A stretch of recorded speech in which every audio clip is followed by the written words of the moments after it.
मैंने पढ़ी है दीवारों पर लिखी हुई इबारतें, पर मुमकिन नहीं है मेरा इतिहास बन जाना, क्योंकि वांचा तो जाऊंगा पर बच नहीं पाऊंगा। जी हाँ, नमस्कार। लैला कबीर एक मौन किंतु तेजस्वी सार्वजनिक जीवन की विरासत।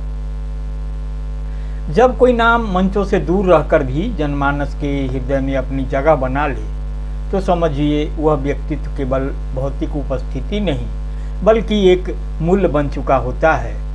लेकिन लैला कबीर की बात इससे भी आह्लादा थी।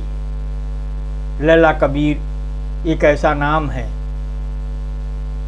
जो नारी गरिमा, संवेदना, साहस और सेवा का ज्वलंत प्रतीक। लैला कबीर अब हमारे बीच नहीं रही, उनका निधन हो गया। लैला कबीर जाने माने समाजवादी नेता दिवंगत जॉर्ज फर्नांडिस की पत्नी थी। दिल्ली में आज ही उनका अंतिम संस्कार होना है। तो लैला कबीर ने कभी किसी राजनीतिक पद या प्रचार के पीछे दौड़ नहीं लगाई। वे उन बिरले व्यक्तित्वों में थी जो अपनी कार्य, जीवन शैली और मूल्यों से सार्वजनिक जीवन में गूंज पैदा करती हैं बिना किसी शोर की। भारतीय रेड क्रॉस सोसाइटी में उनकी भूमिका, महिलाओं के अधिकारों के लिए किए गए संघर्ष और सामाजिक सरोकारों के प्रति उनका समर्पण उन्हें स्वतः एक सार्वजनिक नेता बनाता है, चाहे उन्होंने इसे कभी राजनीतिक भाषा में परिभाषित न किया हो। लैला नारी चेतना की आवाज़ भी थी। आपको बता दें कि 1969 का वह वर्ष जब मोरारजी देसाई सरकार ने महिलाओं के हितों पर प्रतिकूल प्रभाव डालने वाले बजटीय प्रस्ताव रखे, तब लैला कबीर ने दिल्ली में महिलाओं के साथ मिलकर खुले तौर पर विरोध प्रदर्शन किया। उस समय उनके पति जॉर्ज फर्नांडिस उसी सरकार में मंत्री थे। लैला ने निर्भीक होकर कहा, यह मेरी भी सरकार है, यदि यह गलत कर रही है तो विरोध भी मेरा अधिकार है। यह लैला कबीर का आत्मविश्वास और स्पष्टता थी जो बताता है कि वे सिर्फ मंत्री की पत्नी नहीं बल्कि एक विचारशील, जागरूक और साहसी नागरिक थी। 1975 का आपातकाल भारतीय लोकतंत्र का कठिन समय था। लैला और जॉर्ज फर्नांडिस उस समय उड़ीसा में थे। जॉर्ज भूमिगत हो गए जबकि लैला अपने पुत्र के साथ अमेरिका चली गई। इस कठिन परिस्थिति में भी उन्होंने अपना संयम और साहस नहीं खोया। जब देश में लोकतंत्र बहाल हुआ तो वे वापस लौटी। हालांकि बाद के वर्षों में उनका पारिवारिक जीवन अलग राहों पर चला गया, परंतु नैतिक संबंध और मानवीय संवेदना की डोर कभी टूटी नहीं। बात 2000 की है।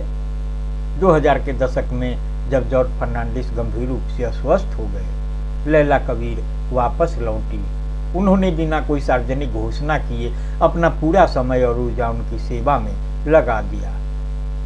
वे उन्हें हरिद्वार स्थित बाबा रामदेव के आयुर्वेद आश्रम भी ले गई। यह उस मानवीय संबंध की पराकाष्ठा थी जो समाज के लिए अनुकरण है।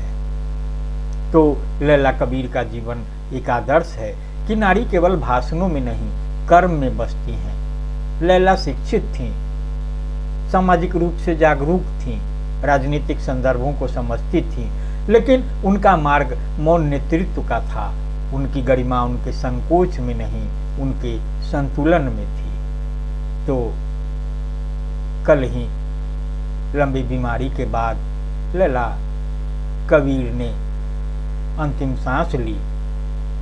उनके निधन के साथ एक ऐसा अध्याय समाप्त हुआ जो भारतीय सार्वजनिक जीवन में मौन लेकिन प्रभावशाली योगदानों का प्रतिनिधित्व करता है। किसान संघर्ष समिति ने भी लैला कबीर को भावभीनी श्रद्धांजलि दी है।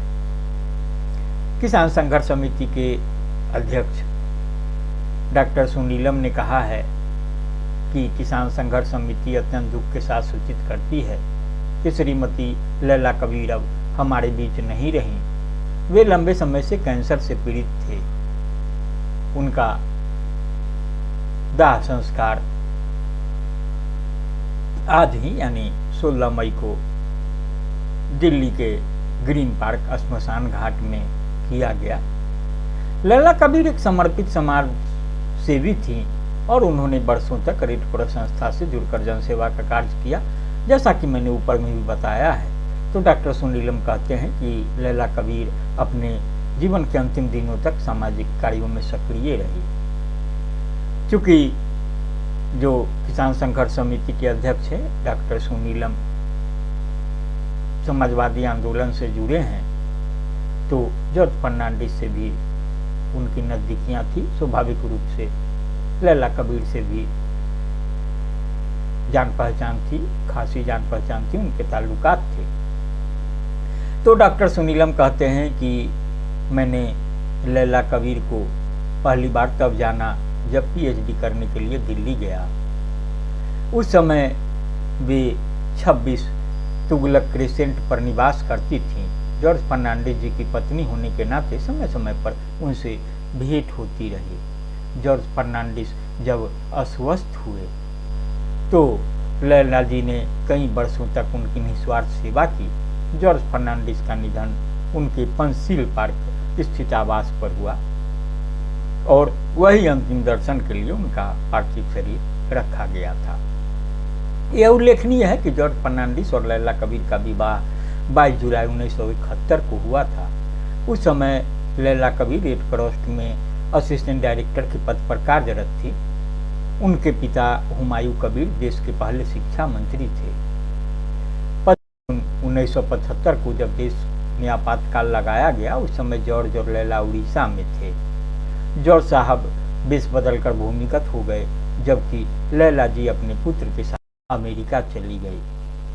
आपातकाल हटने के 22 महीने के बाद वे भारत लौटी। इस बीच जॉर्ज फर्नांडिस राजनीति में व्यस्त रहे। बाद में जब वे गंभीर रूप से बीमार हुए तब लैला जी पुनः उनके साथ रहीं और जीवन की अंतिम बेला तक उनकी देखभाल करती रही। जॉर्ज और लैला का एक पुत्र सीन फर्नांडिस उर्फ शांतनु है, जो अमेरिका में निवास करता है। तो जब लैला कबीर की यानी माँ के निधन की सूचना शांतनु को मिली तो शांतनु भी भागे भागे दिल्ली आए।